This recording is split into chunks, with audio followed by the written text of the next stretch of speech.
Welcome back to Sledgehammer Horror, guys. I am Ken Sledge, and today I am so pleased to announce I am joined by the duo from the Fish Jelly Film Reviews, Nick and Joseph. Nick is also one of the lead film critics for Ion Cinema. How are you guys doing today? Fantastic. Pretty good. How about you? Doing well. Thank you again for doing this. I know things are kind of crazy right now with quarantine and COVID and everything. How are you guys holding up? We're very fortunate, so we can't complain. We have a very comfortable space to stay put in, so that's what we've been doing, just staying at home and Groceries, just buying groceries. eating a lot, yeah.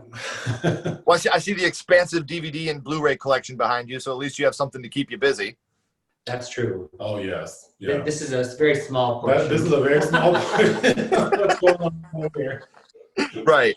Well, for the people that don't know, I do have your link down here in the description as well, so people can check it out. But for the people that haven't seen you yet, can you kind of give us an idea of what you guys do out there?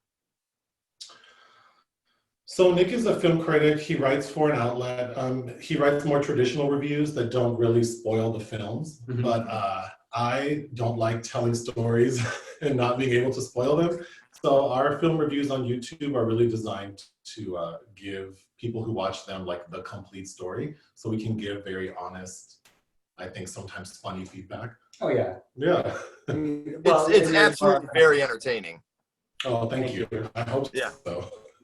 Like I said, there are links down here in the description. Make sure you're hitting that subscribe button, checking these guys out. It's definitely worth it. But I do want to get into why we are here, guys. The first horror movie that you ever seen. Let's start with Joseph. What was the first one you ever seen? My first is Texas Chainsaw Massacre 2. A very wholesome film. Love it, man. Love it. And what about you, Nick? First one you ever seen? Well, actually, I have two, because my first memorable experience was in a hotel room with my parents, and it was Psycho 4, the beginning. And then they turned that off about 20 minutes in. And for some reason, my dad put on a film called Squirm about killer earthworms. So when you become the bait. Yeah. Right.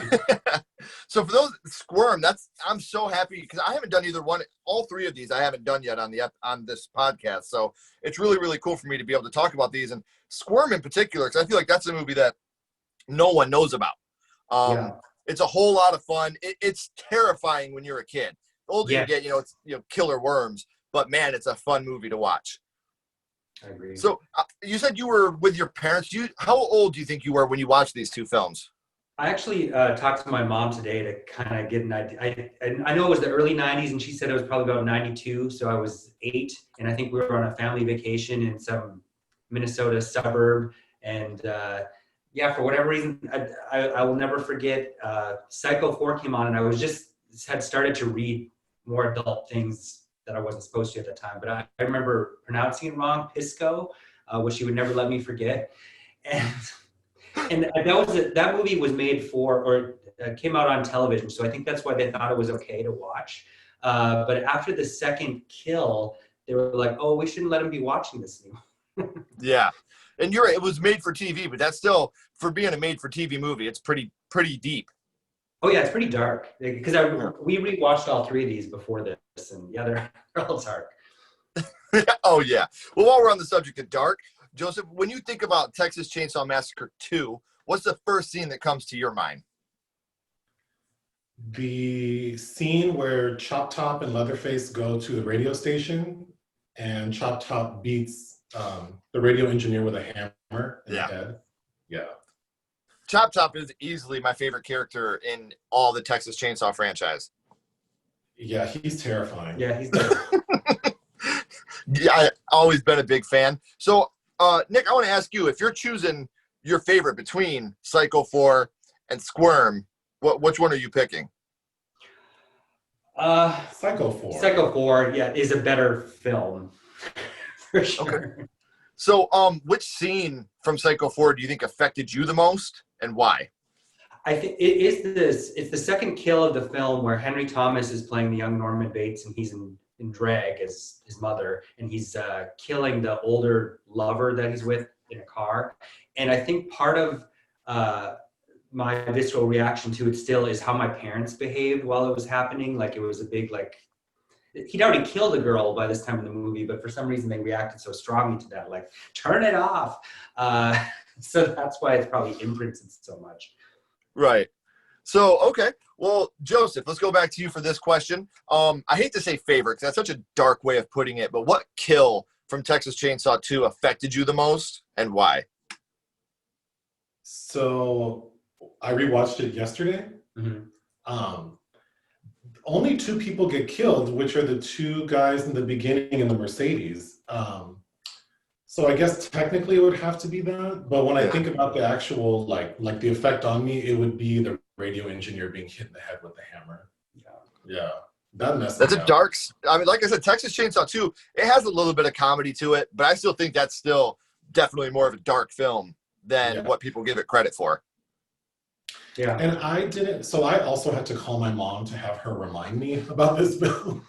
And she told me that it was 1990, so I was 12. And she took my brother, sister, and I to the video store. She rented it because she thought it looked interesting. So I assumed that it was something that was appropriate for us. And when it started, I was not ready. I was ready. In fact, I watched the first scene on the bridge, and then I was upset by it, so I went up to my room, and then I heard my mom and sister laughing. So I came back downstairs, and that was the radio station scene. And after the engineer gets hit in the head with the hammer, I left. So I actually didn't finish the film, and I didn't rewatch it until, so Nick keeps a spreadsheet of everything we watch. So he referenced this film. I didn't watch this film in its entirety for the first time until August of 2010. Wow. Damn, you definitely keep spreadsheets if they're still back from 2010. Oh, yeah. Yeah. Uh-huh. And my mom also reminded me that in 2003, when the remake came out, I called her to say, hey, you might think it's funny, but I'm about to go into a theater to watch this film. And then she told me I called her 15 minutes later to tell her I left the theater. Which is so weird because horror now is my favorite genre. Nothing can scare me, nothing. But yeah, it's so funny how that really messed with my head as a 12-year-old. Yeah, and it's awesome that you actually had until you were 12. You really got horror into your life. So a lot of people, they get it when they're 4, 5, 6, 7, and they're totally desensitized. But if you wait till you're 12, the amount of The American Tale and Little Mermaid and Beauty and the Beast you've watched beforehand, and then you go into especially Texas Chainsaw 2, which just starts off. Like that's such an intense movie to watch. And like I said, when you watch it, even when you're 4, 5, or 6, it scares you, but it definitely desensitizes you. And once you've grown up with all these movies that aren't really horror, and then you go into it as a 12-year-old, you're not desensitized yet, and you don't get desensitized as quickly the older you are. So I can definitely see how this movie, and it's funny how you said you heard them laughing, so you come back downstairs right into that next scene, and you're like, I don't give a shit what happens. I'm not going back down there no matter how hard they're laughing. Right. I've had enough of this. So I asked you guys about your first horror movie, and we'll get back to that in a second, but something I always ask everybody, I go scary movie, scream on you. What is your favorite scary movie? What's your favorite horror movie?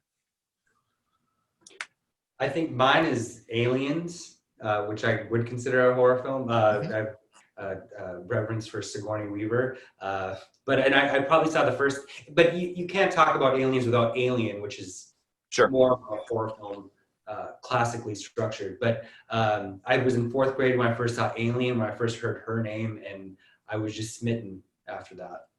See, I know about how strongly you feel about Sigourney. Mm-hmm. Yes. If you know anything about Nick, it's about Sigourney. So what about you, Joseph? Your favorite horror movie? Based on impact, I would say the Blair Witch Project, because I thought it was real when I saw it.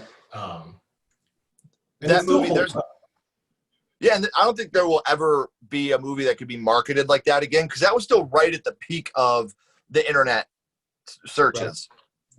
So right then you couldn't really go and search on the internet, is this true, is it not? So everything we Right. know and found footage wasn't then what it is now. So you see Right. this found footage and you hear that this is all true. That movie, like I said, I think for a while there, up until Paranormal Activity, I believe that was the highest grossing film of all time, because of when you go by what the budget they used to make it and first what they brought in.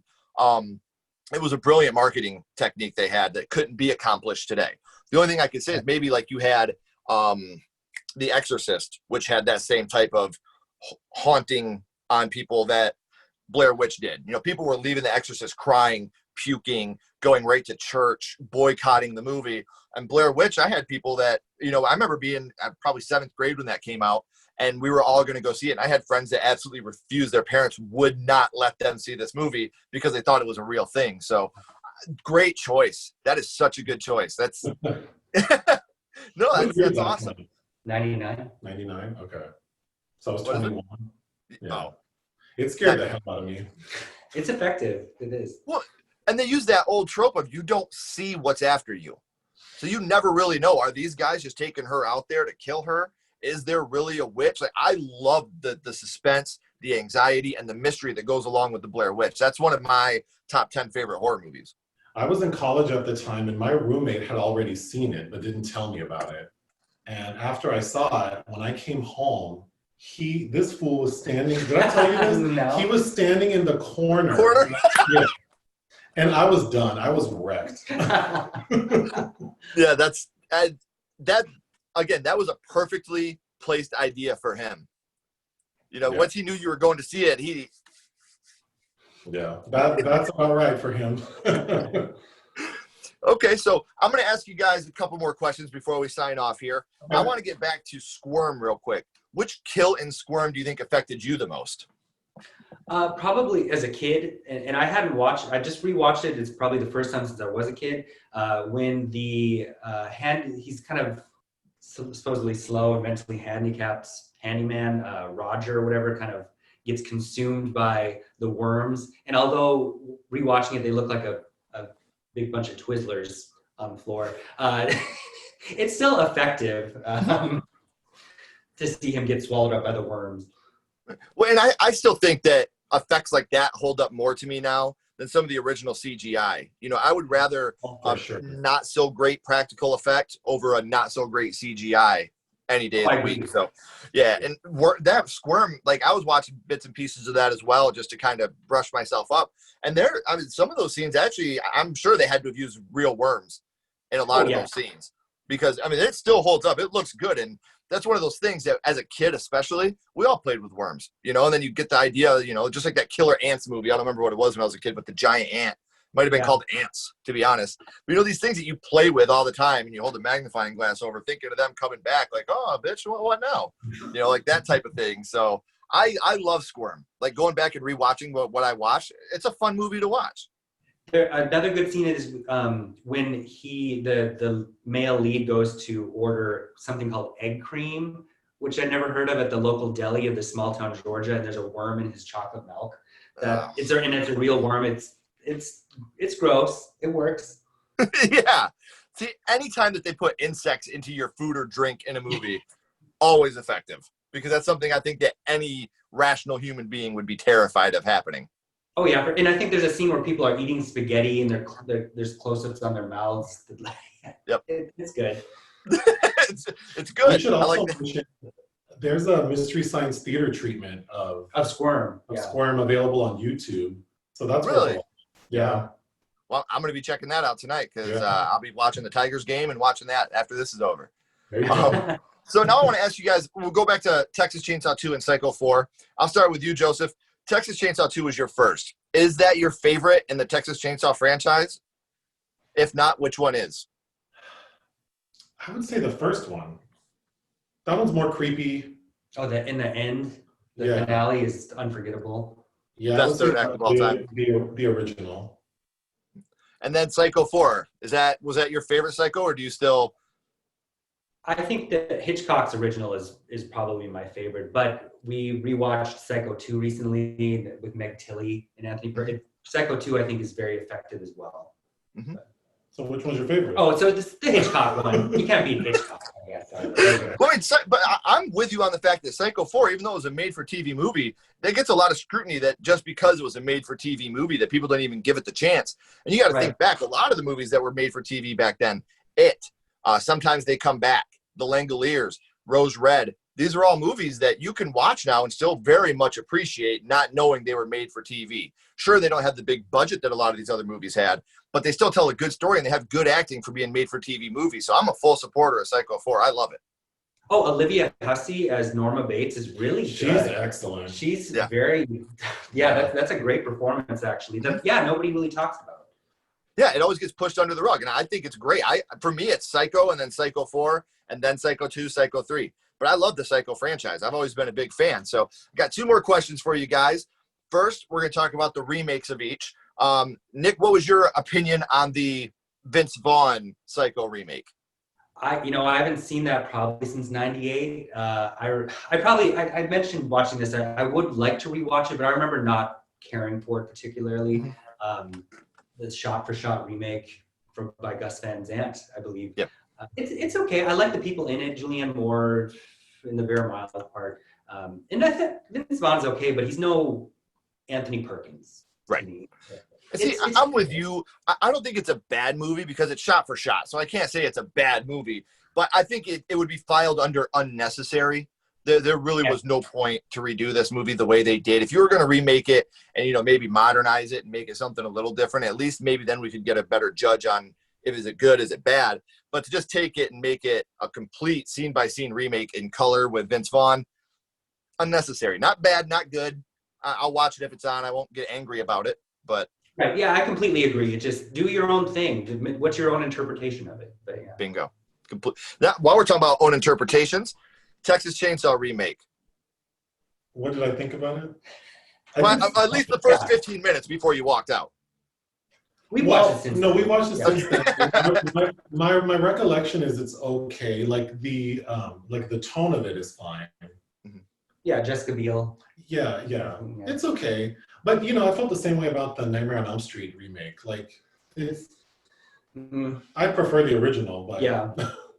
See, Nightmare on Elm Street, the remake, here's my problem with that one. I will never say anybody makes a bad product, because if you're out there making film, congratulations, you're making art, someone loves it. Maybe it's just not for me. But what I didn't like about the Nightmare remake, there was 2 things. One, I don't like how they made Freddy a pedophile. I get it. I'm not supposed to like him anyway, but that's a little too far for me. Kill children, just don't molest them, I guess.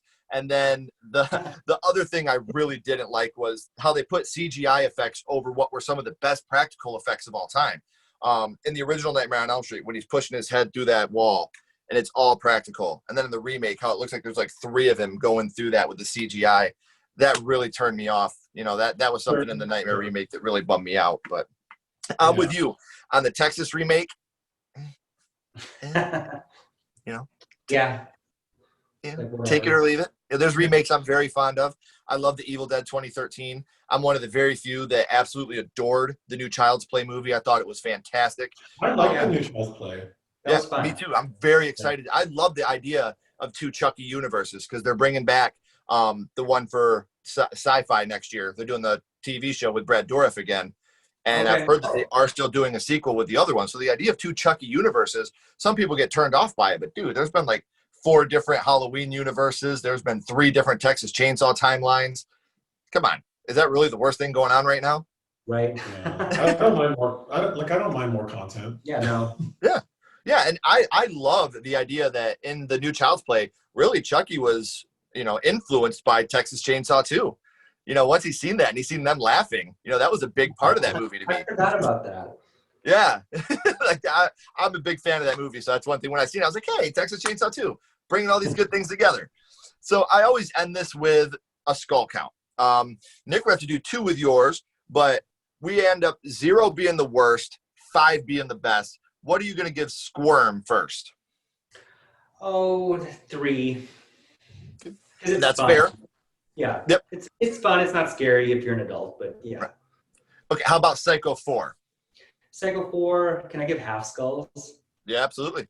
No, I'll give it a 4. Psycho, wow. Psycho 4 for 4, yeah. All right. I'm with you. I think that's one of the most underrated horror movies with Poltergeist 3. I think Poltergeist 3 is one of those ones that's extremely underrated because of all the tragedy that's surrounding it with Heather O'Rourke's death.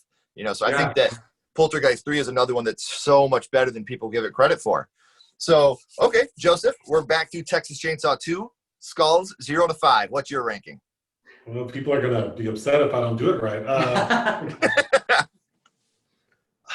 I'm going to say 2.5. That's fair. I love the honesty, especially when you were a kid. Movie, it's loud. Mm-hmm. There's a lot of dead space for me. You know what? Now I'm nervous. I'm going to take it back. I'm going to say 3 out of 5. There we go. Okay. It would On meet in the middle, man. I really like the opening sequence. There's a lot to like. There's a lot to like in there. And then the matriarch or the patriarch, even the dinner scene where the old grandpa's trying to with hit the Stretch hammer. with a hammer. Yeah. It's good. And it's funny. And Carolyn Williams? Yeah. I like her in it. Yeah. Yeah. Okay. 3. I'm good. I'm solid. 3.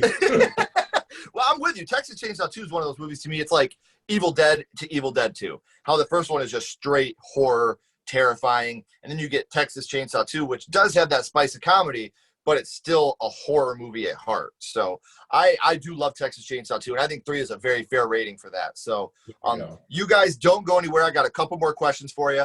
Everybody else, thank you so much for watching. Make sure you're giving these guys a follow. Listen to what they're saying down here on these reviews. They're great. Keep talking horror. Stay what you are, and we'll see you guys soon.